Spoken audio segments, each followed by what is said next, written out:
Selamat pagi.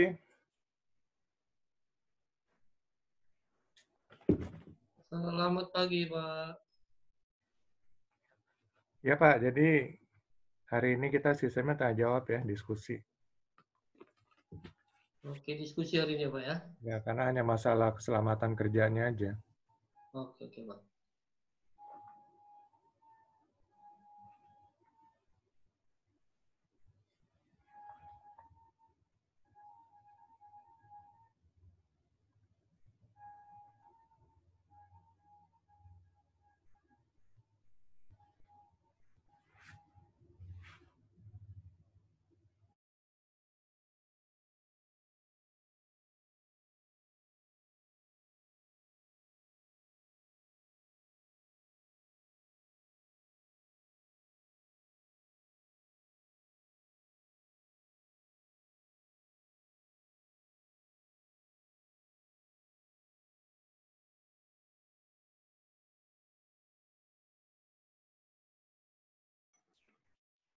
Pagi Pak Mario, pagi Pak Ivan, Pak Robert, Pak Jamal, Pak Agus, satu lagi Selamat Pak. pagi, Mbak.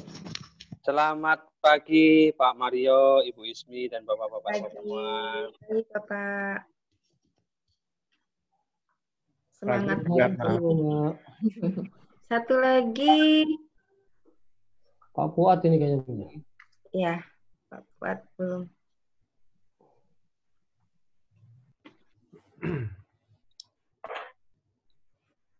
Ya, mungkin bisa langsung aja ngobrol-ngobrol, tanya-tanya, tanya jawab kita. Ya. Silakan Pak, materi yang kemarin diberikan Pak Mario di grup, itu sudah dibaca-baca tentang K3, IBPR ya, identifikasi Ya. bahaya, penilaian resiko, communication skill, P3K, emergency response, sama investigasi kecelakaan kerja. Belum semua, Pak, terbaca, Pak. Nggak apa-apa, tapi kalau ada pertanyaan silakan aja. Oke. Kalau enggak, saya yang tanya. Nah. Saya boleh tanya pertama, Pak ya? Silakan. Basic first aid. Ya. Intinya begini, Pak. Kondisi kita saat ini kan lagi ada wabah COVID seperti ini. Nah, sementara pekerjaan masih tetap berlangsung secara normal, di mana kita tetap mengikuti protokoler COVID yang ada. Misalnya ini terjadi insiden atau kejadian-kejadian, contohnya ada seorang pekerja pingsan atau gimana. Itu first aider-nya tentunya kita untuk pertolongan pertamanya tentunya akan berbeda ya Pak dengan kondisi normal. Nah, itu apakah setiap perusahaan atau kontraktor yang bekerja, mereka harus menyiapkan prosedur-prosedur seperti itu. Contohnya, mereka akan membuat pada saat habis air breathing circulation itu, apakah tetap normal atau ada alat bantu lain yang ditakutkan pada saat si pekerja membantu temannya yang kolaps, itu kita tidak tahu bahwasanya korban ini ada reaktif atau walaupun di awal kerja kita sudah secara protokol ada rapid test PCR, tapi kenyataannya banyak didapatin begitu pekerja sudah masuk selama 1 atau 2 minggu banyak yang positif. Nah itu penanganannya seperti apa Pak Mario? Kita perlu prosedur yang baru atau ada penambahan seperti adendum dan lain-lain? Itu aja Pak. Ya, kalau mengenai masalah wabah ini, ya kita ikutin protokol aturan kesehatan yang ada ya. Karena bahkan dokter pun belum mengerti tentang masalah protokol itu. Karena ini wabah ini berbeda, dia berjangkit sekali. Berbeda dengan wabah-wabah flu, wabah lainnya seperti apa? Karena seperti dari binatang ke manusia. Karena ini langsung dari manusia ke manusia. Dan juga berjangkitnya sangat cepat. Udah gitu, tingkat keparahannya juga tinggi, terutama bagi yang sudah punya penyakit penyerta. Nah, jadi tentunya kalau ada yang pingsan, ya kita harus menolong sesuai protokoler dari wabah COVID-19. Jadi nggak bisa dengan protokoler seperti biasa. Kalau first aid yang kita pelajari di sini ya protokoler biasa di sini. Ya. Kalau protokoler COVID-19 tentunya berbeda. Tapi kan wabah ini nggak selamanya, nggak seumur hidup kan. Ya kita berharap segera ada vaksin yang akan efektif digunakan. Jadi kalau udah ada vaksin, otomatis wabah ini akan hilang dengan sendirinya. Seperti wabah flu Spanyol, walaupun saat itu belum ada vaksin, tapi dia setelah 3 tahun hilang dengan sendirinya. Karena ada masa umurnya lah pandemik virus seperti ini. Ya, dia akan ada sampai puncaknya menurun, mungkin ada serangan wabah lanjutan kedua dan seterusnya. Lalu ketiga, dan mungkin setelah itu selesai. Jadi dia ada masa umurnya. Jadi kalau untuk protokoler wabah COVID-19, pertolongan pertama tentu mungkin sedikit berbeda. Yang kita pelajari di sini sih yang secara normal ya. Kalau yang dalam wabah ini, kalau ada yang pingsan, ya tentunya nggak bisa langsung kita kasih CPR atau segala macam. Ya. Itu harus dilaporkan dulu kepada gugus tugas COVID terdekat. Ya mungkin aja pingsannya karena kekurangan oksigen atau apa. Biasanya kan wabah COVID-19 seperti itu ya. Karena dia menyerangnya ke paru-paru sehingga menyebabkan asupan oksigen itu menjadi berkurang. Nah, saat kita asupan oksigennya berkurang, tentunya pingsan. Seperti orang kalau ngantuk itu sebenarnya karena asupan oksigen itu berkurang ke otak ya, sehingga dia mengantuk dan pengen tidur. Itu juga dengan kalau sudah terkena COVID-19, itu kadar oksigennya berkurang. Bahkan kemarin ada yang namanya istilahnya happy hypoxia. Jadi istilahnya pakai happy ya. Jadi kekurangan oksigen itu dianggap happy gitu. Karena mereka mati dengan gembira tanpa merasakan sakit. Nggak ada yang namanya mati itu happy-happy gitu. Orang bunuh diri aja matinya belum tentu happy gitu kan. Jadi itu istilahnya Bupati Banyumas saja tuh. Ya jadi mungkin nanti pakai protokoler karena sedang wabah, pakai protokoler COVID-19. Jadi nggak bisa langsung menolong, memberikan pertolongan. Jadi yang kita bahas di sini ya P3K dalam kondisi normal. Selamat pagi Pak Mario, teman-teman semuanya. Pagi Pak Fuad. Pagi Pak Fuad. Pak Jamal, Pak Obe, Yang... Iwan. Halo Cak Bu. Pak Teh. Yang kedua bisa lagi Pak Mario, saya coba mengawalinya. Gini, kita sering dikondisikan di lapangan itu setiap pekerjaan disesuaikan dengan JRA kita atau Job Risk Assessment kita atau JSA. Intinya untuk pekerjaan yang di remote area, seperti kebetulan kami banyak di area offshore, di beberapa platform, itu yang tidak dilengkapi atau tidak tersedianya medik sementara untuk evakuasi kita jauh.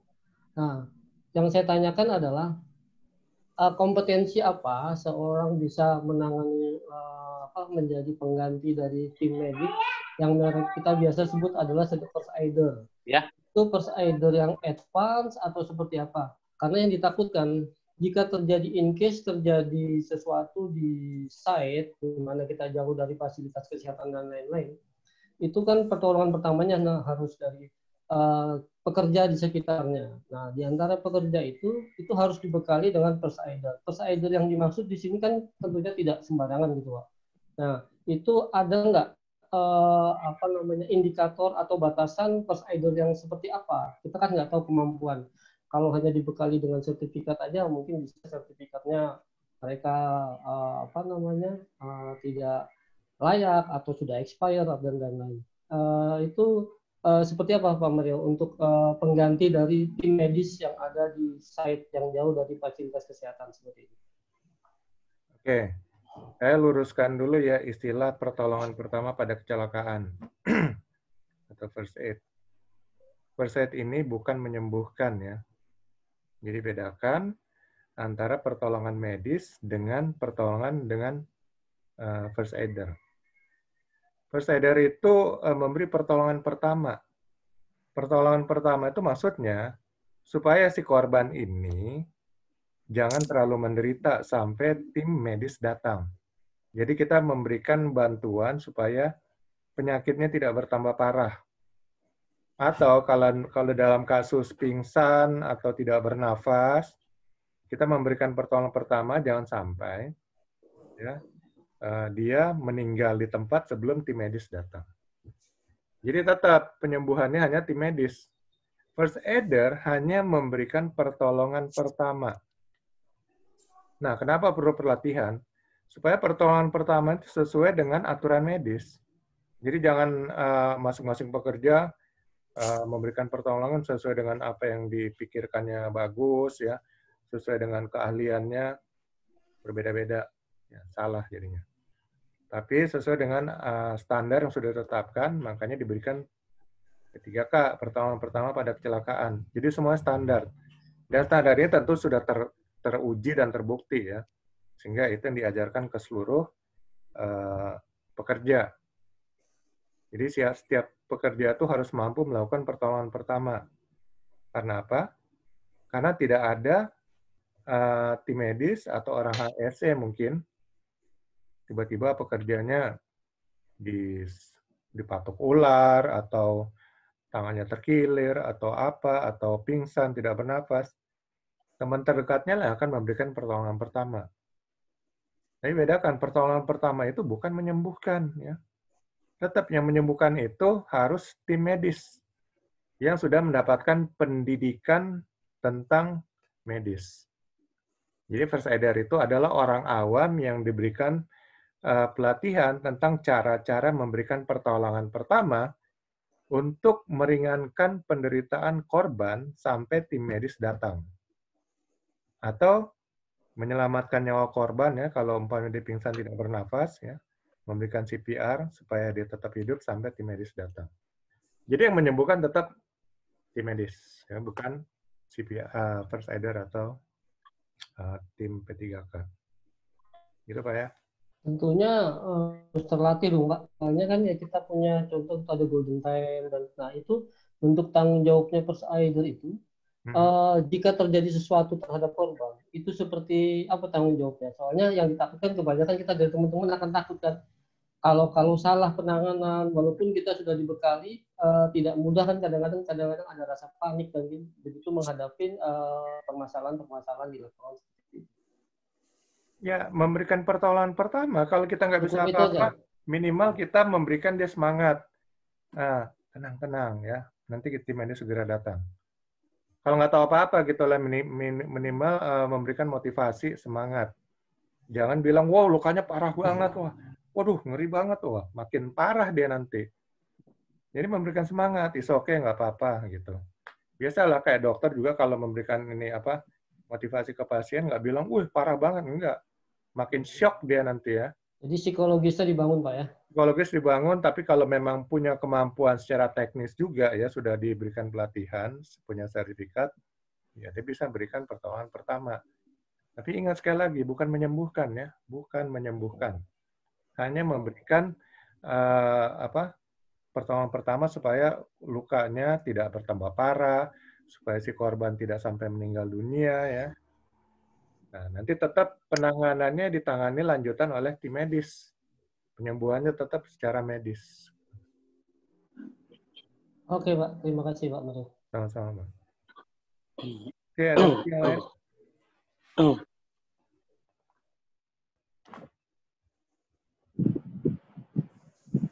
Kalau nggak ada, saya yang nanya nih ya. Apa itu bahaya dan resiko?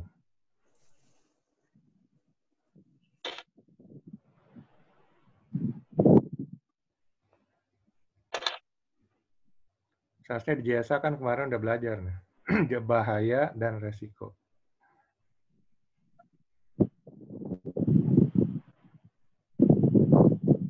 Kalau boleh saya, resiko adalah suatu dampak dari suatu aktivitas kita dalam bekerja ataupun dalam kehidupan sehari-hari. Singkatnya seperti itu kalau resiko. Tapi kalau bahaya adalah kejadian yang timbul akibat dari aktivitas kita. Sementara itu Pak Mario. Kejadian ya. Jadi kalau umpamanya kita ngasih peringatan nih, jangan ke sana itu bahaya. Apakah sudah kejadian atau belum? Belum. Belum. Tapi kita kan sudah belum, tapi kita sudah tahu bahwasannya kita ke sana itu ada indikator bahwasannya akan celaka seperti itu. Contoh kita berenang, kita tahu di situ sudah ada warning sign dengan kedalaman 5 meter, kita tidak berenang. Kita sudah tahu bahayanya dari warning sign yang ada di sana. Seperti itu, Pak. Oke, berarti bahaya itu masih potensi ya. Korek. Potensi benar Pak. Benar. Yang dapat menimbulkan kerugian atau kecelakaan. Sedangkan resiko adalah dampak. Resiko.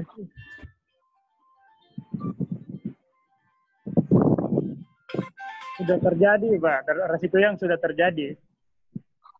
Resiko itu dampak dari bahaya. Kalau istilah orang keuangan, resiko itu dampak dari ketidakpastian. Jadi dalam bisnis segala sesuatu yang nggak pasti itu adalah resiko. Nah, kalau kita bicara K3, resiko itu dampak dari adanya bahaya. Bahaya itu kita tahu suatu potensi yang dapat menimbulkan kecelakaan. Jadi antara bahaya itu memang masih subjektif ya, karena masih anggapan kita, oh di sana bahaya.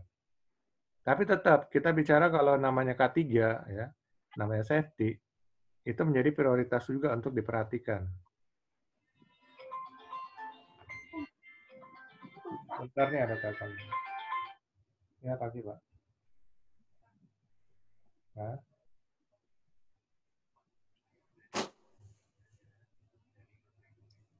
Gitu. Sagita. Ini dikoordinir sama tim saya namanya Caca. Dia udah hubungin tim Bapak kok. Udah ada di kelas tadi saya lihat ada dikasih briefing dulu.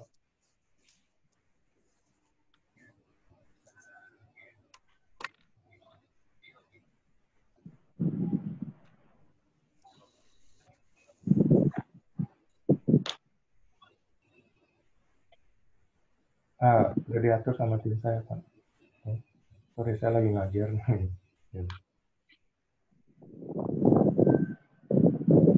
Oke, jadi bahaya dan resiko ya. Nah, itu sebabnya kenapa bahaya itu nggak bisa di assessment atau dinilai. Karena bahaya itu masih subjektif. Makanya kalau ada yang melakukan penilaian bahaya, menurut saya itu kurang tepat. Makanya yang dilakukan penilaian itu atau assessment adalah resikonya.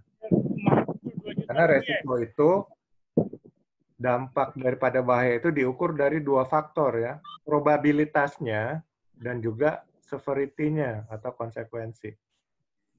Probabilitas itu tingkat kemungkinannya terjadi ya. Jadi bahaya berubah menjadi kecelakaan. Bengkel di mana? Bengkel belum ada kan? Sedangkan severity-nya, tingkat keparahannya kalau itu sampai menimbulkan kecelakaan.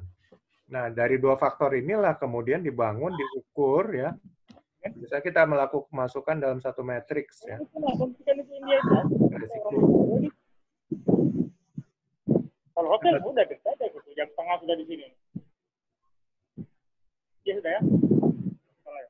Kita masukkan dalam satu matriks resiko. Jadi di situ kita bisa ukur ya. Kita bagi-bagi probabilitasnya dalam skala-skala ya. Biasanya sangat jarang, sering, cukup sering, sangat sering. Kemudian severity atau konsekuensinya, tingkat keparahannya kita bagi dalam tidak parah, cukup parah, parah, sangat parah, atau sampai fatality. Nah, dari skala-skala itu kemudian kita gabungkan sehingga kita bisa mendapatkan ya sangat tinggi ya, tingkat resikonya tinggi, menengah, rendah, sangat rendah. Nah, itulah namanya risk assessment atau penilaian resiko. Jadi dari situ kita tahu, oh resiko pekerjaan ini tinggi apa rendah atau menengah. Nah, apa keuntungannya kita mengetahui skala resiko? Jadi kita bisa melakukan skala prioritas dalam pengendaliannya. Resiko dengan skala sangat tinggi itu yang pertama sekali harus kita kendalikan, karena akan berdampak kepada fatality. Jadi langsung kita kendalikan resiko-resiko yang sangat tinggi, setelah semua terkendali, turun ke yang tinggi, lalu turun ke yang menengah, sampai ke yang rendah. Nah, setelah semua resiko terkendali, artinya tempat kerja jadi aman. Kalau sudah aman, tinggal monitoring. Monitoring itu ya pengawas, ya bapak-bapak ini jadi pengawas gitu. Jadi nggak mungkin bapak-bapak ini melakukan pengawasan scaffolding kalau belum melakukan identifikasi bahaya penilaian resiko di tempat bapak-bapak nanti ngawas ya. Kalau bahaya masih ada, nggak mungkin pekerjaan dilaksanakan. Kendalikan dulu bahayanya. Jadi seorang pengawas wajib menguasai IBPR atau HIRA ya, identifikasi bahaya penilaian resiko. Ya, sebelum proyek berjalan, membangun scaffolding, assessment dulu ya, risk assessment namanya kalau kita mau ini sih ya, singkat. Cari bahayanya, ya, assessment resikonya, kemudian kendalikan resikonya. Setelah resiko terkendali, baru silakan pekerjaan dilaksanakan. Karena apa yang mau diawasi kalau pengawas nggak tahu bahaya dan resikonya kan? Karena pekerjaan scaffolding itu, selain kita bicara mutu, yang paling penting adalah mengendalikan bahaya dan resiko.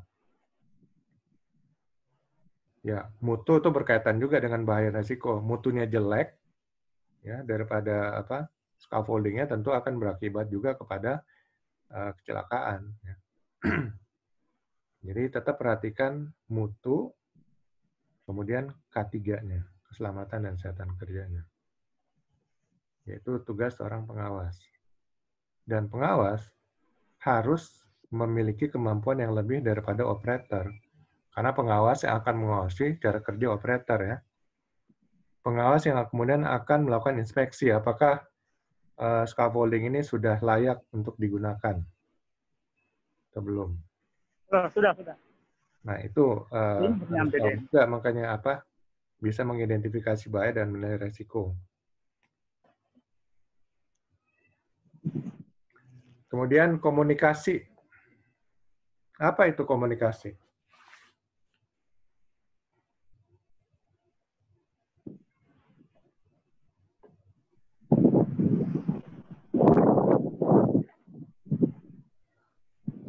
Komunikasi yang dimaksud adalah dalam suatu pekerjaan ini, Pak Mario. Ya, pasti ya kita bicara dunia kerja. Komunikasi adalah salah satu contohnya adalah seperti kita briefing sebelum bekerja, kemudian kita memberikan planning kerja, gambaran-gambaran kerja. Tujuannya adalah untuk menghindari di mana setiap miskomunikasi yang terjadi atau kesalahan komunikasi dapat berdampak fatal terhadap pekerjaan itu. Material ya. Untuk menimbulkan insiden atau insiden. Besok. Oke. Jadi komunikasi itu bisa berupa informasi dari satu orang kepada orang lainnya, ya, dan kemudian ada feedback atau informasi dari satu orang kepada orang banyak, sekelompok orang, dan kemudian meminta feedback. Atau informasi satu arah aja ya. Informasi satu arah aja, atau berupa perintah. Jadi komunikasi itu istilahnya adalah bagian dari koordinasi. Koordinasi itu bagaimana suatu tim kerja ya melakukan kerjasama tim. Karena yang namanya pekerjaan meter itu harusnya dikerjakan secara tim. Nah, bagaimana tim bisa bekerja sama? Salah satu hal terpentingnya adalah komunikasi. Komunikasi itu bisa dilakukan lewat bahasa, lewat tulisan, lewat isyarat tubuh, Ya. mata, dan lain-lain. Tinggi 6 meter, lebar berapa? Istilahnya Panjang 8 meter, lebar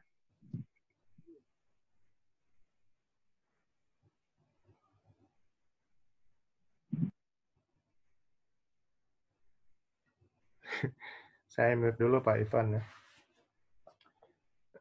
Jadi komunikasi itu jadi hilang nih konsentrasi. Berupa informasi ya, informasi antara satu orang dengan orang lainnya. Nah, yang sering terjadi pekerjaan buruk ya, kecelakaan kerja itu adalah karena buruknya komunikasi. Makanya komunikasi ini menjadi satu hal yang sangat penting dalam dunia kerja. Sering orang menganggap enteng komunikasi. Mereka hanya berpikir komunikasi itu hanya ngobrol, hanya beri perintah. Enggak. SOP itu salah satu bentuk komunikasi. Kalau SOP nggak diyakinkan oleh pengawas kepada timnya bahwa mereka ngerti atau enggak, ya siap-siap aja lah ya nunggu kecelakaan, gitu. Kecelakaan kerja. Jadi pengawas tuh harus memastikan juga bahwa SOP yang ada untuk pekerjaan, suatu pekerjaan, itu benar-benar dipahami. Itu tugas pengawas. Jangan ngasih lembar SOP baca.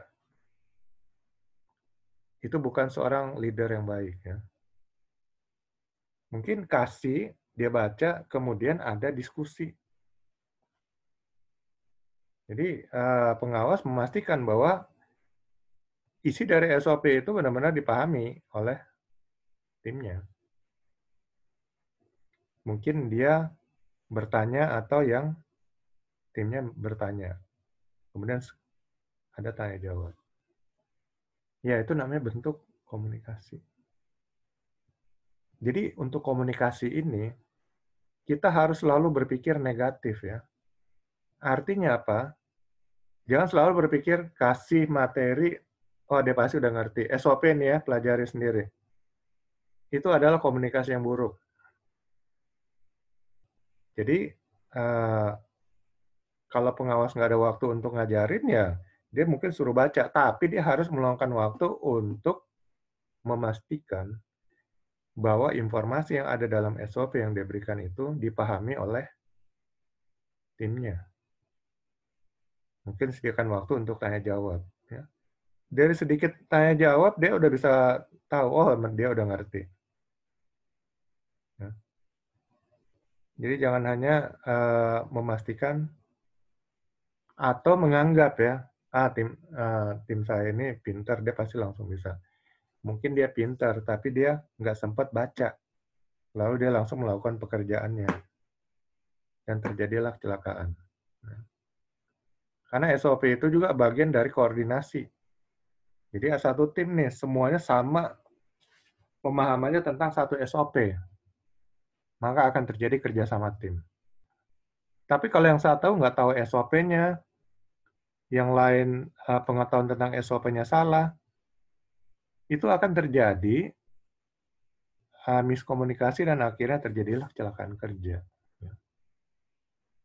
Jadi komunikasi itu sangat penting, sehingga setiap hari itu harus selalu ada komunikasi, minimal 5 minutes talk ya. Jadi sebelum kerja, mungkin di pagi hari, pengawas pastikan ya, bahwa semuanya masing-masing sudah tahu apa yang akan dilakukan hari itu. Bahwa semua hal terkait peralatan, segala macam, bahan kerja, semua sudah tersedia. Bahwa semua masing-masing sudah mengetahui apa dan bagaimana untuk melakukan pekerjaannya. Itu salah satu bentuk komunikasi ya. Jadi briefing singkat. Lalu kemudian sore briefing lagi ya, evaluasi singkat. Ya itu salah satu bentuk komunikasi. Jadi untuk pekerjaan-pekerjaan, apalagi pekerjaan berisiko tinggi, komunikasi itu harus intensif. Karena sumber bahaya adalah komunikasi yang salah, miskomunikasi, tidak adanya komunikasi. Itulah penyebab terjadinya kecelakaan-kecelakaan kerja atau pekerjaan-pekerjaan yang mutunya jelek. Karena kurangnya komunikasi. Ya, jadi, apalagi sudah level pengawas ya, harus memiliki skill komunikasi yang efektif. Kalau timnya nggak mau komunikasi, pengawas yang harus kejar untuk berkomunikasi. Minimal kumpulin tiap pagi untuk membahas mengenai pelaksanaan pekerjaan hari itu, lalu sore hari evaluasi pekerjaan. Ini bangun satu kebudayaan dan kebiasaan seperti itu, sehingga akhirnya komunikasi itu akan selalu ada. Dan di antara pagi sampai sore itu tetap harus ada berjalin komunikasi ya. Nah, itulah namanya suatu tim kerja. Walaupun kita mungkin kerjanya sendiri, kita seorang penulis, tetap harus bangun satu komunikasi. Mungkin dengan penerbit, ya, dengan pengarang lainnya, dengan informasi lainnya yang dia perlu tahu untuk menerbitkan bukunya. Jadi jangan sangka komunikasi itu nggak perlu bagi seorang yang kerja sendiri kayak penulis gitu. Enggak, tetap harus menjalin komunikasi. Jadi istilahnya komunikasi itu adalah suatu yang vital dalam dunia kerja. Seorang nggak mungkin bekerja tanpa komunikasi. Makanya orang bisu juga itu tetap bisa berkomunikasi. Karena jangan berpikir bahwa komunikasi itu hanya dengan bahasa, dengan suara. Enggak. Dengan bahasa isyarat, ya, dengan isyarat tubuh, segala macam itu komunikasi. Seorang anak, kalau ngelihat muka bapaknya udah diem, udah berubah serem, dia udah tahu bapaknya marah. Ya. Itu komunikasi. Jadi gimana caranya untuk meredakan kemarahan? Nah, mungkin gitu. Jadi, ya itu ya komunikasi, dan perlu untuk selalu diterapkan. Dan pengawas harus memiliki skill komunikasi yang efektif untuk membangun tim kerjanya. Oke, ada perbincangan untuk komunikasi? Saya mau nanya sedikit mungkin. Ya, Kira-kira perlu nggak Pak Mario, misalnya komunikasi itu kita dokumentasikan, kemudian kita evaluasi, maksudnya kita dokumenkan, kemudian hasil dari itu kita evaluasi, bisa seperti itu. Jadi kejadian-kejadian yang hari itu terjadi, kita bisa evaluasi untuk ke depannya gitu Pak. Bisa nggak didokumentasikan? Oh iya, harus Pak. Jadi tetap ya, karena kita akan buat laporan. Jadi laporan itu bentuk komunikasi juga. Sehingga manajemen yang mungkin nggak turun ke lapangan bisa mengetahui keadaan di lapangan dari laporan kan. Jadi tetap ya, semuanya harus dipotret dalam bentuk laporan. Ya potret itu bisa foto, bisa tulisan gitu kan. Jadi tetap ya komunikasi, karena mungkin dari manajemen yang tidak langsung ke lapangan perlu tahu ya kondisinya. Jadi mereka perlu menerima report day by day kondisinya seperti apa. Karena biasanya yang buat decision maker juga ada manajemen. Pokoknya bahannya kurang atau apa udah tinggal dikit, nah mereka tahu mungkin langsung pesan lagi dan sebagainya. Kalau nggak pernah dikomunikasikan, ya itu akhirnya pekerjaannya terhambat kan. Ternyata bahan baku sudah nggak ada, nggak dikomunikasikan, baru udah habis, baru teriak-teriak, ya akhirnya kerjanya terlambat. Nah, jadi komunikasi juga harus ngelihat ya, pengawas. Minimal stok dari bahan baku, bahan kerja, peralatan, ya itu harus diperhatikan. Sampai stok minimal itu harus dilaporkan, itu namanya komunikasi. Jadi dari manajemen kemudian bagian pembelian akan melakukan pembelian lagi, barang datang, Ya, pekerjaan jadi nggak terganggu kan, masih ada stok minimal tadi. Ya, itu bagian dari komunikasi. Laporan-laporan itu komunikasi. Ya. Meeting-meeting itu komunikasi. Nah, meeting itu adalah koordinasi komunikasi supaya tidak terjadi miskomunikasi ya. Jadi sama-sama satu arah, satu pemikiran ke satu tujuan. Nah, itulah gunanya namanya meeting atau pertemuan. Jadi kalau ada meeting ya jangan ngomel-ngomel, karena itu hal yang penting, krusial untuk satu tim kerja. Ya, silakan kalau ada yang lagi ingin bertanya. Komunikasi.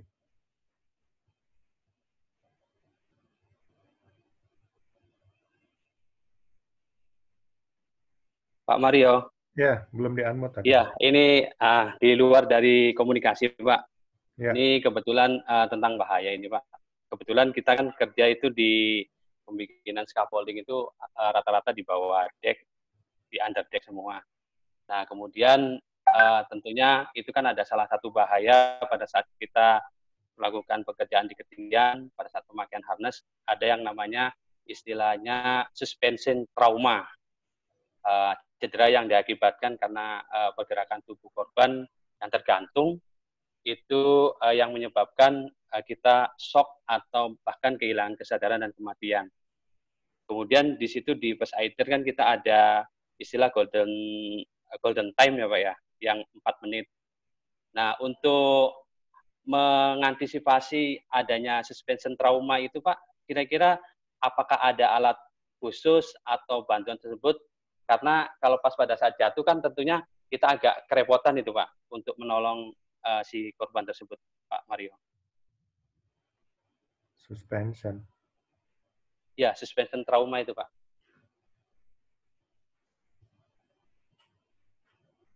Yang tergantung-gantung gitu maksudnya? Iya Pak, betul. Yang tergantung akibat terjepit sama body harness, akibatnya posisi memberikan efek kehilangan kesadaran, bahkan itu biasanya timbul ke kematian itu Pak. Ini yang saya tanyakan dengan masalah golden time-nya itu Pak. Apakah ada cara-cara tertentu untuk mengantisipasi itu atau gimana gitu Pak? Karena kalau sudah posisi tergantung, kadang kita mau lakukan pertolongan itu agak susah, agak ini. Dan kebetulan memang di tempat kerja kami belum ada yang seperti itu gitu Pak. Ya, langkah preventifnya lah Pak, jangan sampai terjadi seperti itu. Kalaupun sampai dia jatuh tergantung, ya body harness-nya itu dipilih yang bagus, jangan sampai yang body harness-nya sampai mencekik begitu. Karena kalau sampai daya penahannya di tubuh aja, it's okay, itu nggak masalah. Asal jangan mencekik ini nih leher gitu ya. Karena ini jalan napas. Jadi full body harness itu nanti tumpuannya ya di tubuh gitu. Ya, sampai ke kaki atau paha gitu. It's okay. Tapi kalau full body harness yang jelek sampai mencekik gini ya tergantung-gantung dan mati dia. Jadi harus dilihat juga cara kerja dari full body harness-nya dan juga mereknya ya. Mungkin jangan sampai cari merek murah tapi yang tetap safe gitu. Ya, kita pertimbangkan juga kalau dia memang jatuh, full body harness ini kan melindungi pekerja itu dari jatuh ya. Dan saat jatuh itu dia harusnya tetap terlindungi. Jangan sampai jatuhnya itu memang menahan dia nggak sampai ke bawah, tapi malah membunuh dia dengan mencekik jalan napasnya. Jadi kalau body harness yang bagus, dia tumpuannya nggak sampai ke leher, tapi benar-benar di tubuh. Kalau tubuh ini ya kegencet, ketahan, nggak masalah. Itu suatu saat mungkin akan bisa sembuh. Tapi kalau sampai menekan ke dada sampai leher gini, ya korbannya akan mati. Dalam yang Bapak bilang 4 menit itu nggak dapat asupan oksigen yang cukup, dia akan aspeksia ya. Aspeksia itu kekurangan oksigen. Jadi langkah-langkah preventifnya, jadi kembali ke SOP-nya kan. Jangan lupa cantelin ke lifeline, kemudian ada pagar pelindung dan sebagainya. Jadi semua dicantumkan di SOP lah, itu bagian dari komunikasi. Sehingga dan ini jangan sampai sekali aja, itu harus diulang-ulang. Karena kita melihat cara kerja otak ya, otak manusia itu, kalau menerima informasi pertama kali, itu mereka dalam hitungan jam lupa. Tapi kalau diulang-ulang, ya, itu akan mulai menetap. Diulang-ulang terus, akhirnya menjadi satu ingatan permanen. Jadi sebagai pengawas, ini SOP, udah, nggak pernah ditanya, nggak pernah ini, ya lupa. Akhirnya mereka nggak ngerti juga SOP-nya. Tapi itu harus diulang-ulang. Kalau bisa, sebelum pekerjaan dimulai, itu SOP-nya diulang-ulang, ditanya, ya, tanya jawab juga akan lebih mempercepat penguasaan memori akan suatu informasi. Jadi begitu mereka sudah menguasai SOP, kemudian awareness-nya ditingkatkan, dan itu mereka akan masuk ke memori permanennya. Dan kalau sudah masuk ke memori permanen itu yang akan mengendalikan langkah-langkah kerja mereka.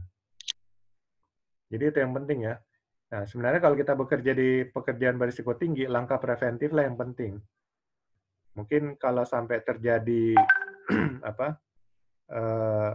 kecelakaan, ya yang perlu kita perhatikan adalah improvement-nya. Bagaimana supaya kecelakaan itu tidak sampai menimbulkan korban. Ya, tadi Bapak bilang sampai terjatuh ya, dilindungi oleh body harness. It's okay, itu memang tujuan kita. Body harness itu melindungi kita dari bahaya terjatuh. Tapi, kalau body harness itu akhirnya harus mencekik, ya, karena untuk pertolongan ini juga dibutuhkan waktu lebih dari 10 menit, ya itu namanya nggak, mendingan nggak usah pakai full body harness aja udah. Mendingan mati, jatuh langsung mati. Apa gunanya pakai full body harness tapi harus mati kecekik juga gitu kan? Nah, harus dipikirin nih langkah-langkah preventif lainnya. Itulah gunanya seorang pengawas harus bisa mencari solusi ya. Mencari solusi itu dari HIRA tadi, identifikasi bahaya, penilaian risiko, dan pengendalian risiko. Bagaimana pengendalian risikonya ini? Ini berpikir solutif gitu. Nah, situ berusaha dicari kuncinya. Tentunya kalau hasil pemikiran satu orang juga nggak bisa melawan pemikiran lebih dari satu orang. Jadi, kembali harus meeting, ya, koordinasi, sehingga dicari dapat solusi yang efektif. Ya, itu Pak ya, harus tetap dicari solusinya, harus disimulasikan. Nanti full body harness nih, kalau jatuh, bentuknya seperti apa? Apakah dia akan sampai menimbulkan aspiksia atau menghalangi pernafasan atau enggak gitu.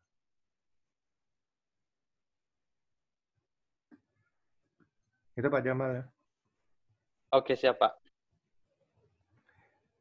Oke, kita masuk ke emergency respon. Emergency respon ini situasi darurat ya.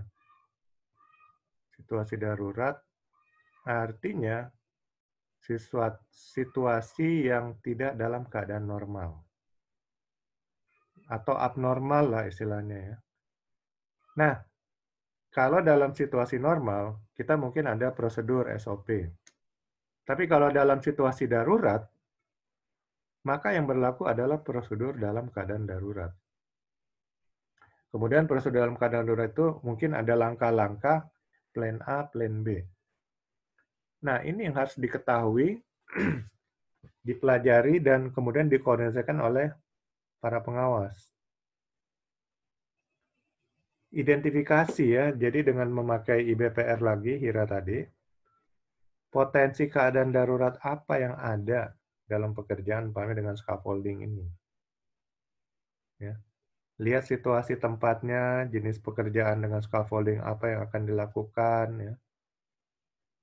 Lalu, lihat potensi keadaan daruratnya.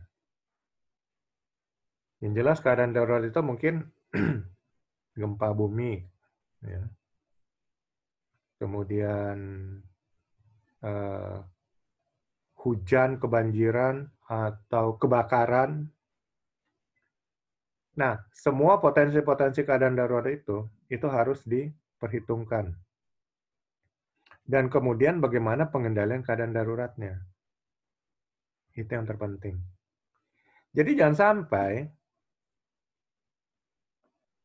mungkin keadaan darurat itu probabilitasnya sangat kecil, tapi ada. Ya, walaupun cuma 0,01% atau satu kejadian dari 1 juta kejadian, sangat kecil kan? Tapi tetap ada. Jadi tetap harus ada langkah pengendaliannya. Nah, itu yang harus diperhitungkan ya.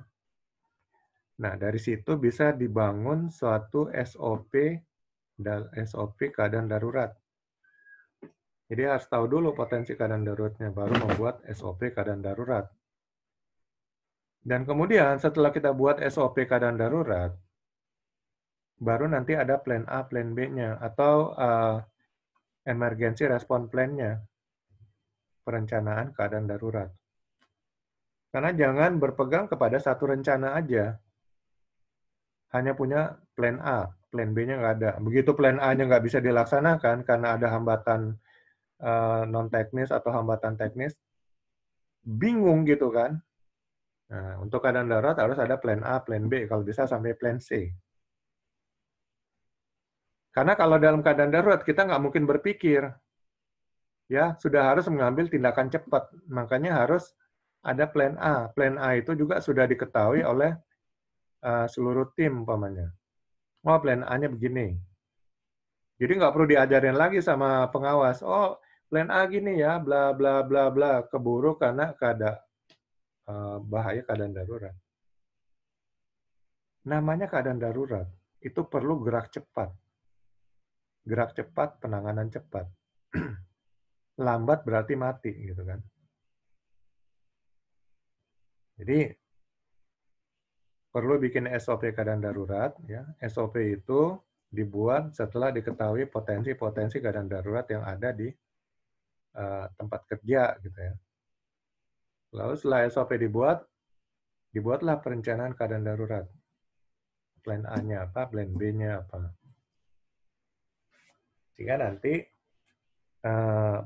penanggung jawab keadaan darurat, begitu terjadi keadaan darurat, langsung teriak plan A. Begitu plan A nggak bisa, langsung plan B. Jadi komando seperti itu. Nah, semua tim sudah tahu plan A apa, plan B apa. Ya, ini harus dirancang juga ya. Karena memang mungkin keadaan daruratnya sangat kecil. Tapi tetap ada. Ya, untuk itu harus ada langkah-langkah penanganannya. Kemudian setelah SOP-nya jadi, mungkin plan A. Plan A itu perencanaan ya. Umpamanya nanti kalau keadaan darurat, ya kita lewat umpamanya keluar dari gedung ini pakai tangga darurat. Tiba-tiba tangga daruratnya nggak bisa dibuka atau runtuh. Nah, plan B-nya apa? Kalau nggak ada plan B-nya ya udah pasrah aja kan. Tetap dipikirin plan B-nya. Kalau plan A-nya gagal, karena faktor teknis atau non-teknis, ya plan B-nya umpamanya segera ada tangga darurat dari luar gedung, mungkin langsung sudah disiapkan sebelumnya. Nah, seperti itu ya, itu contoh aja. Nah, ini perlu dipikirin oleh tim kerja, sehingga bila seandainya terjadi juga keadaan darurat, maka tim sudah siap ya. Sudah siap dan nggak panik. Orang yang panik itu karena nggak siap. Orang yang panik itu karena belum punya persediaan mental atau apa. Tapi kalau sudah tahu rencananya, sudah tahu prosedurnya, orang akan lebih siap secara mental ya. Sehingga dia nggak panik. Apalagi kalau sudah sering dilakukan latihan-latihan simulasi. Drill-nya. Sehingga orang sudah terbiasa. Nggak panik lagi. Itulah gunanya drill ya, latihan-latihan keadaan darurat. Dan ini perlu dipikirin juga ya. Memang mungkin potensinya kecil, tapi tetap ada. Nah, itu harus dipertimbangkan dalam pekerjaan dengan scaffolding. Oke, keadaan darurat ini ada yang ingin tanyakan?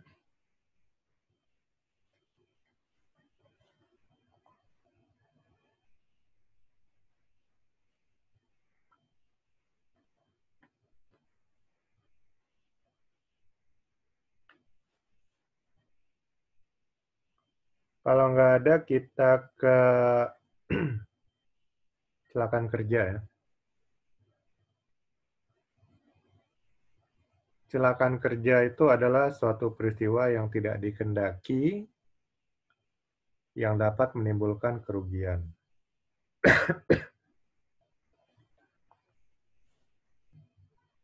Jadi tadi berbeda dengan bahaya ya.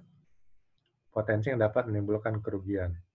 Tapi kalau kecelakaan kerja sudah menjadi suatu peristiwa ya, sudah terjadi.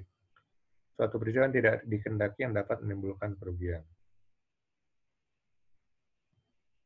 Nah, kecelakaan kerja itu tidak terjadi dengan sendirinya. Menurut teori S.W. Henry, penyebab dari satu kecelakaan kerja itu penyebab langsungnya adalah perilaku tidak aman dan kondisi tidak aman. Unsafe act and unsafe condition.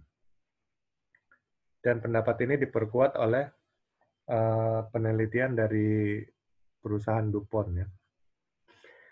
Sehingga DuPont menyatakan 96% kejadian kecelakaan kerja itu karena perilaku tidak aman dan kondisi tidak aman. Nah, perilaku tidak aman itu contohnya mengabaikan prosedur, ya, tidak memakai APD, ya, tidak bekerja sama, tidak berkomunikasi secara efektif, tidak kompeten, ya. Ya, itulah contoh-contoh perilaku tidak aman. Kondisi tidak aman ya memakai peralatan kerja yang rusak, ya, tempat kerja yang kotor, tidak selamat, dan sebagainya. Jadi kecelakaan kerja itu 96% karena perilaku tidak aman dan kondisi tidak aman. 4%-nya itu hanya masalah sialnya aja gitu ya. Berarti kalau kita bisa mengendalikan perilaku tidak aman dan kondisi tidak aman di tempat kerja, maka kita dapat meminimalkan atau membuat zero kecelakaan kerja. Bagaimana caranya supaya kondisi tidak aman dan perilaku tidak aman tidak ada? Ciptakan budaya kerja yang aman dan selamat, budaya K3. Budaya K3 itu artinya informasi mengenai K3, ya, prosedur K3 dan semua hal yang berhubungan dengan K3 itu sudah diketahui. Itu langkah pertamanya, ya. Setelah diketahui, ya, diterapkan. Setelah diterapkan, dibiasakan. Dan setelah dibiasakan, itulah munculnya budaya K3. Jadi tahu dulu, laksanakan terus, konsisten, muncullah budaya K3. Jadi kalau sudah budaya, itu artinya semua informasi, ya, semua perilaku sudah mengakar di dalam diri orang tersebut, sehingga menjadi budaya. Kalau sudah budaya, nggak perlu lagi diperintah-perintah, pakai APD. Enggak. Mereka akan pakai APD, ya, otomatis. Karena budaya itu akan mengatur perilaku mereka. Nah, inilah yang diinginkan oleh setiap perusahaan, ya, budaya K3. Indonesia dari 2010 mencanangkan budaya K3, ya. Tapi terhambat terus, ya, karena masalah teknis dan non-teknis, akhirnya diundurkan 2024 Indonesia berbudaya K3. Dan kembali ke kecelakaan kerja. Ya, kalau sudah budaya K3, maka kita bisa meminimalkan bahkan membuat zero kecelakaan kerja. Lalu, Kalau memang sudah terjadi kecelakaan kerja, maka apa yang akan kita lakukan? Ini kan kecelakaan kerja kita nggak inginkan ya. Kita nggak harapkan. Tapi terjadi. Nah, kita akan buat supaya ini nggak terjadi lagi gitu loh. Jangan sampai terjadi lagi jenis kecelakaan ini. Jenis kecelakaan serupa gitu ya. Terus bagaimana caranya? Ya, kita cari tahu kenapa itu bisa terjadi kecelakaan. Nah, itu. Ya, jadi harus diinvestigasi. Investigasi ini adalah mengumpulkan data-data terkait kecelakaan kerja tersebut. Ya, baik kita langsung lihat ke TKP, ya, tempat kecelakaan kerja itu. Kita perhatikan riwayat si korban, ya, kondisinya, perilakunya, ya, apakah ada kebiasaan-kebiasaan tidak aman ya yang dilakukan. Kita lihat alatnya yang digunakan yang bersama dengan kecelakaan itu, bagaimana maintenance-nya dan sebagainya. Nah, semua ya, saksi-saksi ya yang melihat langsung kecelakaan kita wawancara, sehingga semua data kita kumpulkan, lalu kita analisa. Dari hasil analisa inilah yang kemudian kita bisa mendapatkan solusi-solusi ya. Setelah semua informasi kita susun ya kronologis, di situ kita bisa dapatkan penyebab langsung. Penyebab langsung itu biasanya adalah unsafe act, unsafe condition. Di mana perilaku tidak aman dan kondisi tidak amannya ini. Kemudian penyebab dasarnya, ya, atau root cause-nya, itu mungkin ada faktor manajemennya. Di mana kesalahan manajemen ini. Jadi dua faktor ini adalah penyebab langsung dan penyebab tidak langsung kita akan tahu dari hasil investigasi. Nah, kalau sudah dapat root cause dan penyebab langsungnya, maka kita bisa membuat satu langkah-langkah preventif dan corrective action ke depannya. Sehingga tidak akan terjadi lagi kecelakaan serupa. Konsep seperti ini dipakai dalam dunia penerbangan ya. Sehingga mereka setiap ada kecelakaan pesawat, itu benar-benar investigasinya luar biasa. Sedetil-detilnya.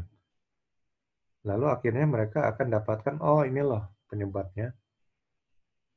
Penyebab langsungnya, root cause-nya, penyebab dasarnya. Dan kemudian mereka membuat langkah-langkah korektif, perbaikan. Dan juga langkah-langkah preventif ke depannya. Sehingga kecelakaan yang serupa tidak akan terjadi lagi. Nah inilah sehingga membuat dunia penerbangan kita benar-benar dapat dipercaya ya, semakin aman. Kalau enggak, orang akan takut pakai pesawat gitu kan. Karena namanya pesawat terbang, kalau kecelakaan itu ya harapan hidupnya mungkin hanya 0,01% gitu. Sangat fatal ya. Jadi langkah preventif yang benar-benar diterapkan di dalam dunia penerbangan. Nah, itu juga dalam pekerjaan kita ya. Jadi kalau mau terjadi kecelakaan, cari tahu nih penyebabnya apa. Karena kalau kita hilangkan penyebabnya itu, maka kecelakaan itu nggak akan terjadi lagi. Dan penyebab langsung suatu kecelakaan kerja, perilaku tidak aman dan kondisi tidak aman. Hilangkan semuanya itu ya. Setelah kita tahu dari hasil investigasi, hilangkan. Nah, lakukan langkah corrective action dan preventif, pencegahan, sehingga kecelakaan serupa tidak terjadi lagi. Nah, 5 hal ini sebagai alat bantu ya, untuk keselamatan dalam pekerjaan scaffolding. Mengenai teknis untuk scaffolding itu sendiri, kemarin kan sudah dibahas bersama Pak Erik ya. Jadi di sini saya hanya akan bahas mengenai K3-nya aja. Besok mungkin kita akan bahas mengenai SKKNI-nya. Sehingga kira-kira apa sih yang akan tanya oleh asesor, sehingga akan membantu Bapak-Bapak supaya bisa menjawab semua pertanyaan asesor. Oke, sampai sini sebelum kita akhiri, masih ada yang ingin didiskusikan atau ditanyakan mengenai masalah keselamatan kerja dengan scaffolding? Pak Mario. Ya, silakan Pak Fuad. Ya Pak, untuk kecelakaan ini apa yang disebut dengan kecelakaan ini, apa eksiden apa yang insiden ya? Perbedaannya apa Pak, aksiden dengan insiden itu? Oke, sebenarnya sih dulu ada istilah eksiden insiden. Kalau sekarang di Kemenaker tuh kecelakaan kerja aja ya. Nah, ini eksiden insidennya sebenarnya istilah dari bahasa Inggris ya. Kalau sama-sama dua-duanya artinya sesuatu yang tidak sengaja gitu.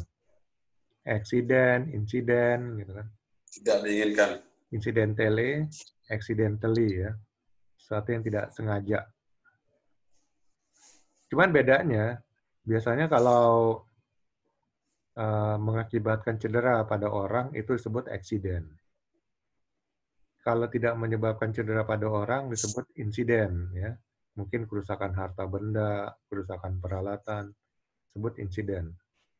Cuman kalau kejadiannya luar biasa ya, kecelakaannya sangat besar kerugiannya, itu juga disebut insiden. Jadi Insiden juga. insiden. Jadi kalau kesimpulan saya sih dari istilah bahasa Inggris ini, accident itu untuk kecelakaan yang tidak terlalu besar dan kecelakaan yang biasanya menyebabkan cedera ya pada orang atau pekerjanya. Accident. Kalau insiden, kalau bisa juga kita pakai untuk kecelakaan kecil yang hanya menyebabkan kerusakan harta benda. Tapi kalau sudah menyebabkan peristiwa kecelakaan yang sangat besar, ada korban harta benda, nyawa manusia, gabungan, itu biasanya disebut insiden.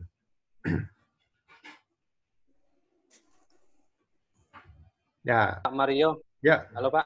Ya, Pak Mario, berarti kalau seperti penjelasan tadi, berarti eksiden itu masih masuk ke dalam insiden juga bisa Pak ya?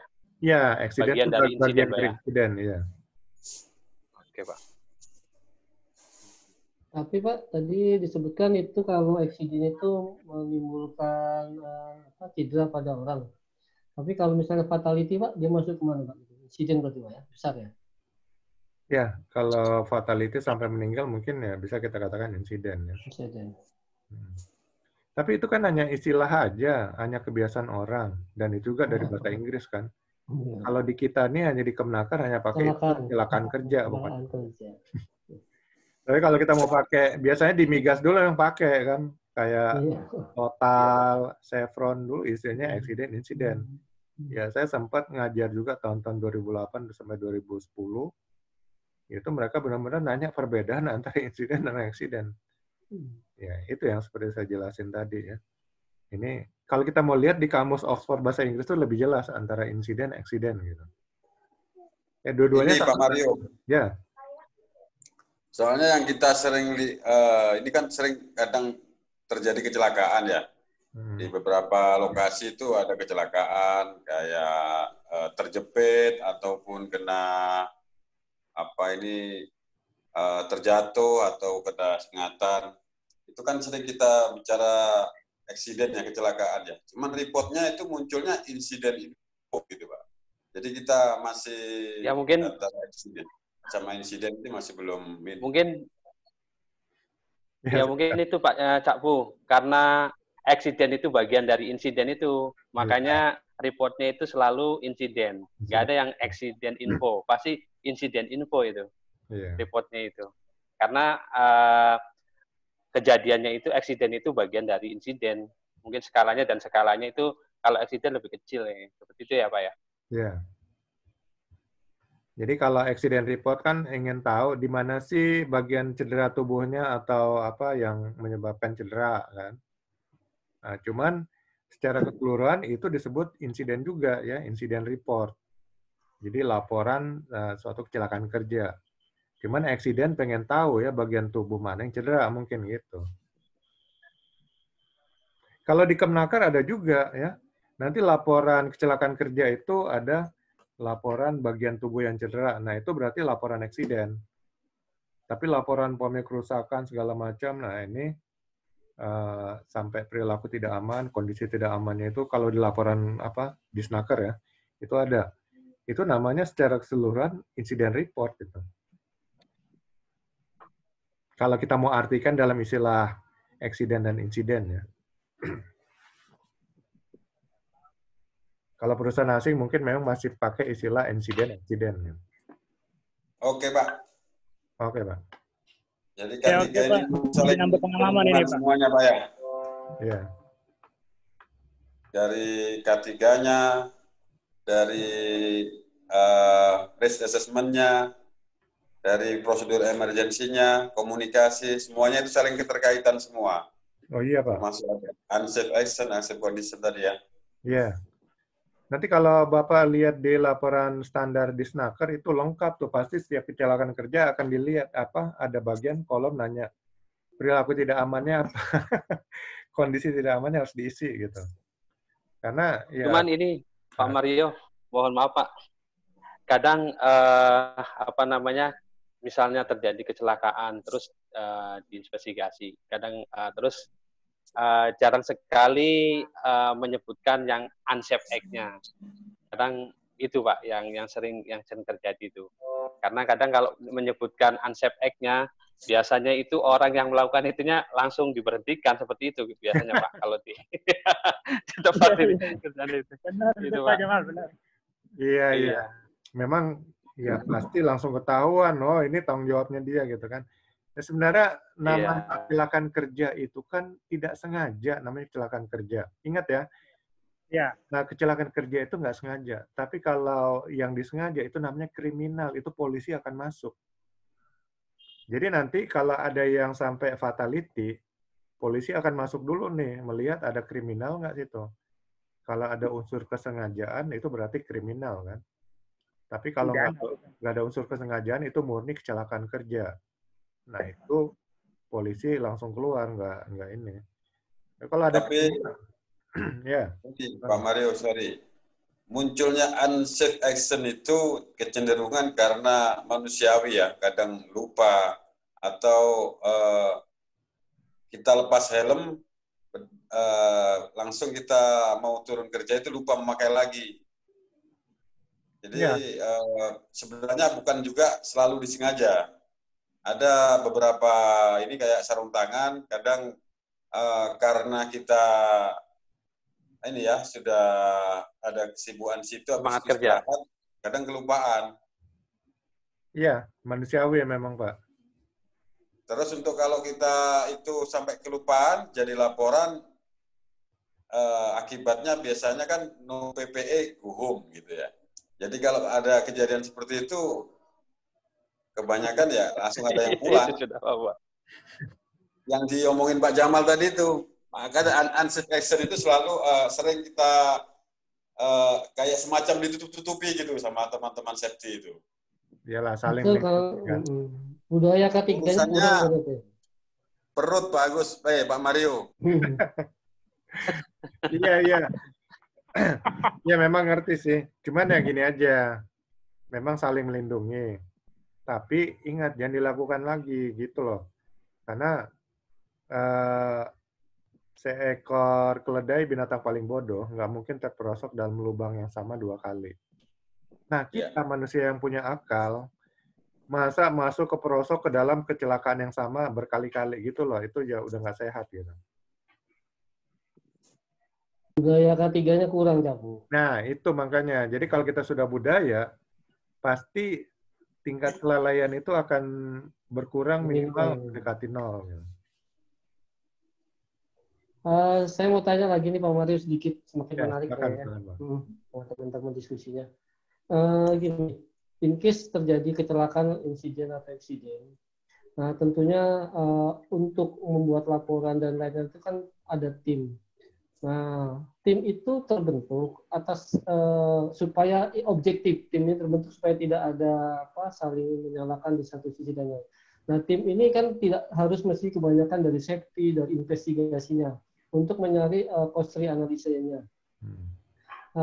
Penyebab langsungnya seperti apa, dan harus independen. Nah, tim ini dibentuk, yang membentuk ditunjuk manajemen atau dari safety atau dari kita, Pak, seperti itu, Pak. Nah, biasanya kan udah ada SOP, jadi nanti timnya itu akan terdiri dari unsur mana aja, apakah dari safety, dari departemen yang mengalami kecelakaan. Biasanya nanti SOP-nya udah menyebutkan itu. Sehingga nanti ya mungkin dari manajemen yang akan mengkoordinir ya. Mengkoordinir untuk pembentukan tim. Tapi biasanya semuanya diserahkan ke orang safety sih di lapangan. Kita kan ngeliat takutnya nggak objektif. Kita nggak tahu dengan safety kadang-kadang namanya orang lapangan, orang construction. Kita ini benturannya dengan progres dan keselamatan biasanya. Nah, yang kita takutkan adalah hal-hal itu tidak objektif dan ada diskriminasi. Tapi kalau memang yang Pak Mario sampaikan adalah SOP, berarti kita merujuk pada SOP yang ada. Iya, betul. Oke. Pak Mario, ya. Bapak-bapak, ya Pak. Berarti kalau kita kerja, seperti tadi kan merujuk ke SOP. Ya. Di scaffolding ini standar BS 1139, Australian apa kemarin itu, berarti kita acuannya paling tertinggi itu SOP ya. Untuk standar-standar yang tadi itu Mama di standar ini jarak tangga ke tangga 40. Kalau di SOP itu bunyi 30, kita ikuti SOP ya? Kalau standar itu kan itu sebenarnya opsional. Tapi kalau memang kita tetapkan kita acuannya adalah suatu standar, maka memang itu menjadikan acuan. Jadi apapun yang kita lakukan, semuanya sudah diatur oleh standar tersebut. Jadi sebagai guidance ya Pak ya? Iya, sebagai guidance. Sedangkan SOP itu langkah-langkah untuk melakukan suatu pekerjaan. Artinya, keluar daripada langkah itu atau kita bypass, berarti itu ada namanya unsafe act, perilaku nggak aman. Jadi tetap harus ikutin langkah-langkahnya. Kebanyakan orang kan pengen kerjanya cepat, jadi langsung bypass gitu kan, sering bypass. Kayak contohnya, dulu di Total itu, ini tetap harus dilakukan presta checklist, umpamanya kerennya kan. Ngeceknya lagi kan butuh waktu setengah jam sampai 1 jam. Kadang-kadang kontraktor bilang, udahlah kemarin juga baru dicek juga. Tapi kalau orang Total bilang tetap harus dilakukan. Ya tetap gitu. Namanya juga prosedur kan. Jadi tetap harus cek lagi satu-satu ya. Checklist, catat. Ya, itu namanya prosedur, harus ikutin.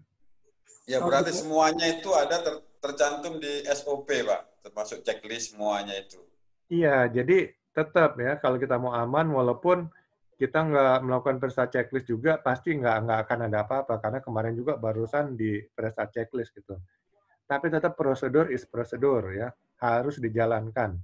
Karena kita nggak tahu, walaupun angkanya tadi saya bilang probabilitasnya 0,01 ya, atau satu kejadian dalam sejuta kejadian, tetap ada potensi kan. Nah, tetap harus kita lakukan. Sehingga kalau kita lakukan sesuai prosedur, terjadi kecelakaan, kita nggak akan disalahkan, itu intinya. Tapi kalau kita main bypass, terjadi kecelakaan, siap-siap aja bertanggung jawab. Pas lagi apes ya Pak ya? Pas lagi apes. Iya. Oke Pak. Tapi biasanya kalau saya bisa menambahkan SOP yang dibuat di setiap perusahaan itu, Pak Mario, itu biasanya mungkin mengambil dari standar-standar yang ada ya, seperti dari tenaga kerja, Permen, seperti itu ya Pak. SOP yang bagus itu sebenarnya dibuat setelah dibuat JSA. Jadi udah dilihat apa bahaya resikonya dia di tiap langkah. Karena dilakukan terus-menerus, reguler, akhirnya jadikan SOP. Kalau SOP kan udah nggak ada identifikasi bahaya pengendalian resiko kan, tapi hanya langkah kerjanya aja. Jadi ya itu SOP sudah jadi standar. Nah, makanya kalau namanya standar jangan kita bypass. Memang bisa ya, lebih cepat pekerjaannya. Tapi resikonya ada walaupun mungkin probabilitasnya kecil. Jadi jangan bermain api gitu maksud saya. Tetap ikut sesuai prosedur aja.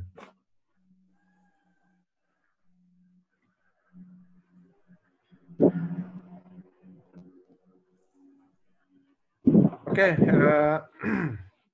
ini hanya tambahan, tapi mungkin di SKK ini juga ada ya mengenai K3.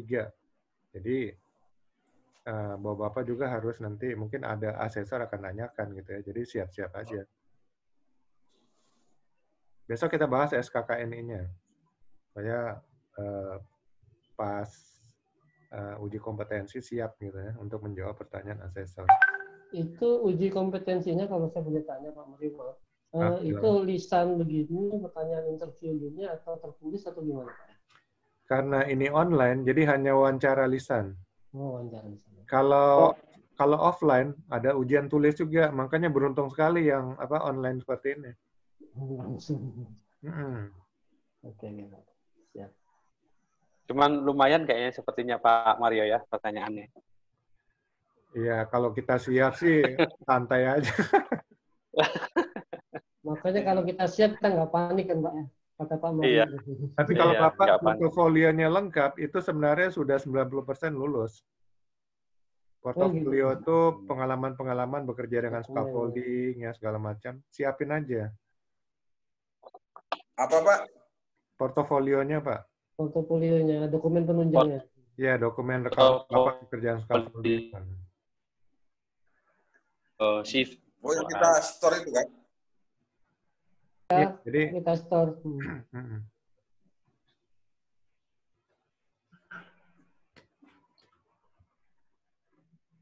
Nah, terus Pak Mario. Ya, silakan Menyo. Iya, kebetulan kan kita ini Pak ada pekerjaan itu salah satunya penginstalan plastes. Itu kan kita penggalian Pak.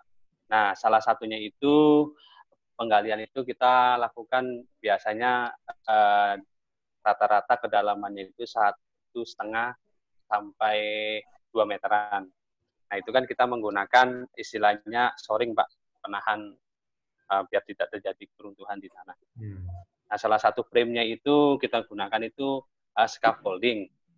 Nah, apakah itu masuk satu bagian pekerjaan scaffolding installation atau ini Pak ya? Atau membutuhkan seperti kalau kita pekerjaan scaffolding yang kita lakukan biasanya hanging atau apa kan kita ada checklist-nya, ada tag-nya, ada seperti cek tiap periodik berkalanya gitu loh Pak.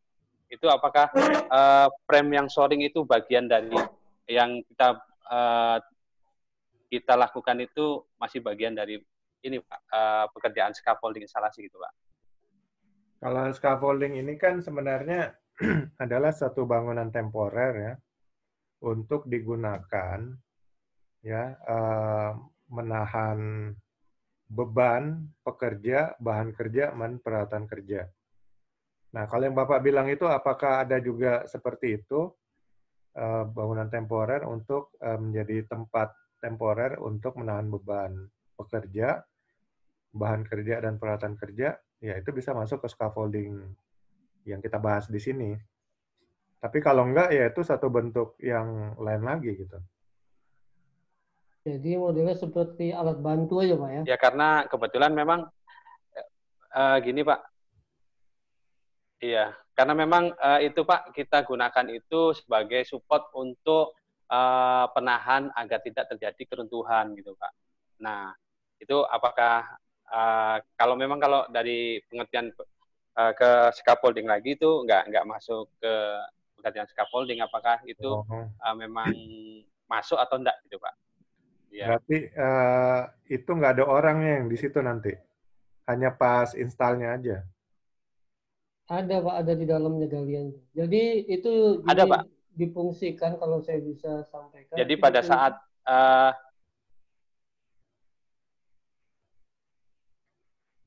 halo? Lanjut Pak. Ya, silakan Pak. Halo. Halo. Halo. Ya, sinyalnya hilang kalau. Lanjut Pak, lanjut. Ya Pak, kedengaran suaranya. Iya, kedengaran Pak ya? Kedengaran. Ya, jadi itu scaffolding frame-nya itu hanya untuk penahan ini aja Pak, sebagai penahan supaya tidak terjadi kelongsoran di timbunan itu Pak. Nah, apakah itu memang bagian dari pekerjaan scaffolding atau enggak gitu Pak? Kalau emang itu hanya bangunan temporer juga sih ya bisa masuk ke scaffolding juga, Pak. Bukan bangunan permanen kan? Iya, Bukan, kan Pak. Bukan sifatnya permanen. cuma sementara kan, Jadi Pak setelah Jamal? nanti setelah Oh iya, masuk Pak. betul sifatnya sementara. Iya, masuk Dia scaffolding. fungsinya Masih termasuk ini, itu, Pak. Pak. Kalau menurut saya masih termasuk, Pak, pekerjaan scaffolding, Pak. Iya. Kalau fungsinya itu sih untuk mendukung bebannya itu. Kalau lantai kerjanya sudah ke tanah. Mungkin bisa juga itu masuknya nanti scaffolding, bukan work at height. Jadi masuk scaffolding di bawah tanah, eksavasi. Lockdown namanya itu, lockdown. Enggak, ini mungkin Judul kita kan work at height. jadi mungkin ini Pak Mario, Pak Jamal Iya. menanyakan kriterianya ini termasuk scaffolding atau enggak. Karena fungsinya yang dipasang ini adalah materialnya terbuat dari material scaffolding. Tujuannya adalah sebagai retaining wall, Pak, penahan dinding tanah pada saat kita melakukan galian agar tanah itu tidak runtuh, di mana di dalam galian itu ada pekerjaan. Terbalik, jadi kalau di scaffolding beban itu dari atas, kalau ini beban dari samping, seperti itu, Pak. Oh. Ini larinya ke shoring, Pak, itu ya? Ya, dia sebagai retaining wall atau wooden shoring. Tapi Ya. ya kalau istilahnya Jadi- itu materialnya untuk temporer ya bisa masuk ke scaffolding. Oke. Iya, Oh, seperti masih tetap scaffolding, Pak ya, berarti ya. Oke. ya, Pak Jamal. Berarti masih perlu inspeksi juga, Pak ya? Oh iya Pak. Oke. Rutin inspeksi untuk kekuatannya, menahan bebannya itu lebih berat karena ada. Karena itu juga lebih beresiko jadinya kan. Perhitungannya juga harus lebih teliti. Sangat berisiko, Pak, karena itu di bawah tanah. Potensi untuk Iya. longsor. Iya betul. Karena Tertimbun ya. kalau secara mekanikanya Betul, memang Mas. berubah, Pak. Bebannya jadi berubah. Arah bebannya, gaya lintang sama momennya akan berubah. Dari scaffolding normal seperti itu intinya. Iya. Ya menurut saya sih lebih beresiko justru itu. Jadi ya memang harus perhitungannya harus lebih matang gitu. Soalnya itu kalau sudah Harus masuk ke lebih scaffolding, Pak Mario, Pak, Ya. semuanya, itu berarti yang masang pun juga harus ada inspektor scaffolding, Pak. Harus ada validasi inspektor juga sama guarantor juga, Pak. Ya jelas Pak. Ya scaffolding biasa aja yang normal harus ada inspeksi, apalagi yang konsep yang penahan supaya nggak longsor ini, itu benar-benar harus inspeksi secara detail. Ya, termasuk scuff tag-nya juga ada di situ, Pak ya. Ya. Dengar itu, Be. Dan perlakuan khusus itu. Jadi kalau gitu kerjaan jadi 20 hari. Iya, biasanya Jadi 10 kalau- hari, 20 hari nih. Iya. Ke sertifikasi BNSP ya masuklah itu pengawas scaffolding. Jadi kita nanti sebagai inspektor scaffolding tambah kerjaannya gitu loh, Pak. Gajinya harus tambah juga, banyak. Pak Fuad. Iya. Itu yang penting, Pak Jamal. Sorry, Pak, intermezzo Iya. aja, Pak. Ayo. Oke, besok kita membahas sedikit mengenai SKKNI, kira-kira mungkin pertanyaan-pertanyaan asesor, supaya Bapak ya mungkin ada gambaran lah kira-kira nanti asesor akan bertanya seperti ini. Itu aja. Nanti saya share lagi juga materi pengawas scaffolding yang angkatan pertama awal Agustus, supaya lebih banyak pengetahuannya lah. Iya, Pak. Terima kasih, Pak. Semakin banyak referensi. Terima kasih, semakin Pak Mio. banyak, ya. Oke, sama-sama Pak. Ini Pak Mario, terima kasih juga. Mungkin Sama-sama, juga Pak. ini, Pak, Ya, kita sebelum ke asesor, kita kan belajar banyak probability nih, Pak. ya. Yang mungkin probability-nya yang banyak keluar soal-soalnya itu apa, Pak? Mungkin, Pak. Pokoknya Langsung menjurus ya. nggak jauh dari SKKNI yang besok akan ditebas. Saya udah kasih videonya juga kayaknya. Kebanyakan dari SKKNI itu aja, Pak. Oh, yang di dalam itu yang elemen-elemen itu, Pak ya, yang unit. Iya. Wah, Ya, ada 9. Wah, ya, kalau sudah luar biasa anak muda ini. Encer anak muda ini. harus diputar-putar lagi nih, diputar-putar ulang. Yang penting kalau siap itu nggak akan panik gitu. Nah, itu intinya itu. Kalau sudah panik jangan sampai nggak sholat Jumat. Oh iya. Selanjutnya ini Jadi ini sharing juga Pak Mario. Kebetulan berapa bulan yang lalu ya, 3 bulan yang lalu atau 4 bulan yang lalu. Ya salah satu ini juga alhamdulillah kita selalu dibekali dengan pelatihan first aider. Jadi waktu itu ada teman kami di mes waktu itu pada saat jam istirahat kerja, yaitu ya mengalami sakit vertigo gitu loh Pak. Nah terus salah satu itu vertigo itu kemudian dia ke klinik, setelah dari klinik itu awalnya nggak terjadi apa-apa gitu Pak. Nah terus halo? Ya, silakan Mas. Ya. Nah, setelah itu tiba-tiba sekitar jam 1:30 siang itu tiba-tiba dia datang ke kamar itu, langsung kondisinya itu memang langsung drop banget gitu loh Pak. Dan memang kalau kita yang belum terbiasa melihat kondisi seperti itu pasti sangat panik sekali. Termasuk saya juga yang waktu itu, kebetulan saya juga yang ini Pak. Jadi saya juga agak sedikit panik juga melihat kondisi tiba-tiba drop. Terus dia sempat pesan ke saya, Pak, ini mungkin saya nggak tahan lagi gitu, dengan sakitnya itu Pak. Dia nggak tahan lagi, mungkin saya nggak kuat lagi, jadi saya titip anak-anak saya. Dia bilang gitu. Saya semakin istri nggak disebutin Pak memang. Dia cuman nitip anak-anak saya. Kaget juga saya. Dan memang itu sangat panik. Memang kondisi hal-hal yang emergensi gitu pasti walaupun kita sering melakukan atau latihan terus dapat first aider, pasti kita tetap rasa panik itu ada Pak. Jadi pada saat itu yang terpikirkan oleh saya, setelah dia ngomong seperti itu, nitip pesan ke saya anak-anaknya, dia langsung pingsan Pak. Tambahnya saya panik. Cuman dalam pikiran saya, saya pernah dapat first aider, harus lakukan CPR. Jadi saya nggak ini, pokoknya saya CPR terus Pak. Sampai sekitar mungkin 2 atau 3 menit, dia tersadar. Dari situlah pentingnya kita mungkin dapat pelatihan, dapat latihan untuk first aider seperti itu gitu Pak. Dan setelah sadar, kemudian ini saya juga panggil teman-teman yang lain, terus kemudian bawa ke rumah sakit gitu Pak. Mungkin itu just ini aja sebagai pengalaman bahwa memang pelatihan itu sangat penting, dan apalagi kalau kita selalu diaplikasikan di tempat kerja ataupun di rumah kita gitu Pak. Mungkin itu aja sih Pak. Sedikit cerita gitu Pak. Makasih kesaksian pengalamannya dari Pak Jamaluddin. Jadi memang ya, itu mungkin teman Bapak itu kekurangan oksigen sehingga pingsan. Jadi begitu Bapak lakukan CPR, CPR itu kan men-trigger paru-paru, sehingga paru-paru bergerak kembang kepis gini, otomatis menyedot oksigen kan. Nah itu ya.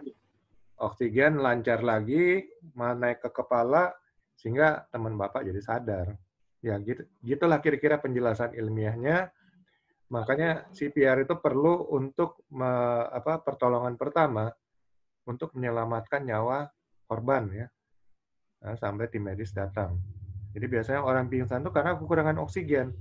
Kalau kita tekan gini, paru-parunya jadi tertrigger, buka tutup gini ya menyerap oksigen. Jadi dia akan mendapatkan cukup asupan oksigen. Dan tadi yang dijelaskan oleh Pak Jamaluddin, golden time-nya itu 4 menit ya. 4 menit dia tubuh nggak dapat oksigen, otak nggak dapat oksigen, otak manusia itu akan mengalami degradasi atau kerusakan permanen.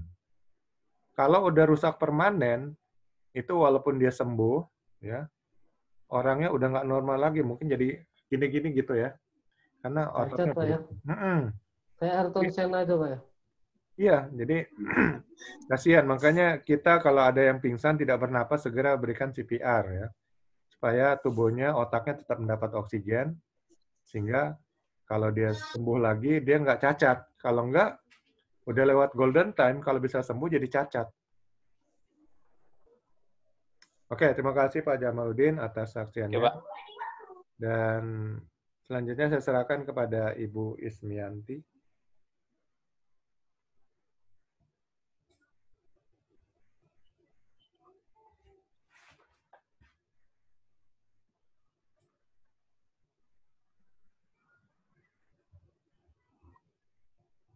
Belum di-unmute.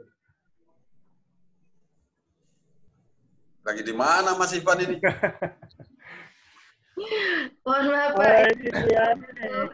Terima kasih Pak Mario sudah memberikan materi-materi ketiga di tempat kerja. Kemudian besok dilanjutkan dengan penjelasan SKKNI, Inspektor Skapolri. Bentar, langsung nggak apa iya. Ini nggak apa, mau online aku. Unmute. Ah? Ini lah di Aston, coba suruh dibuka produksinya. Oh iya kan? Ya sudah, aku mau pakai apa? Coba jangan pakai apa. Pak Ivan. Pak Ivan. Besok di jam berapa ya Pak untuk penjelasan SKKNI-nya? Sama aja jam 10. 10 ya? Oke, baik Pak. Oke, siap Pak. Bu. Pak, besok Oke, jam siap. Jam 9 Pak ya. Hari ini dipoto dulu nggak Bu? Oh iya, harus dipoto. boleh. Kita ganteng-ganteng dulu. Belum live. Oke. Sebelumnya saya sampaikan dulu Pak, di grup saya sudah kasih APL 01 dan APL 02. Itu di print ya Pak. Nanti cara Ya. pengisiannya ada contohnya juga. Nanti diisi sesuai contohnya ya Pak. Oke, maaf Bu Ismi, saya potong. Ya, Itu di APL 02. Di APL 02 itu ada sebentar Bu. APL 02 itu ada bukti-bukti kompetensi. Kalau dari video itu kan berdasarkan APL 01 strip B.1. Apakah semuanya diisi itu semua, Mbak ya? sampai halaman belakang itu diisi sama isi begitu. Sama ya. Berdasarkan bukti-bukti kompetensinya L01 Ya, titik 1 kalau nggak salah B.1. Kayak ya. seperti itu kayaknya. Di APL 02 ya Pak ya. Iya, di APSL 2.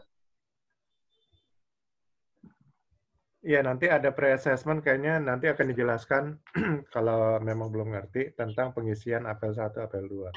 Nanti ada hari keempat Zoom meeting lagi. Ada yang memandu untuk mengisi APL 01 dan APL 02 Pak. Hari keempat besok berarti Bu ya? Malam Besok. ya.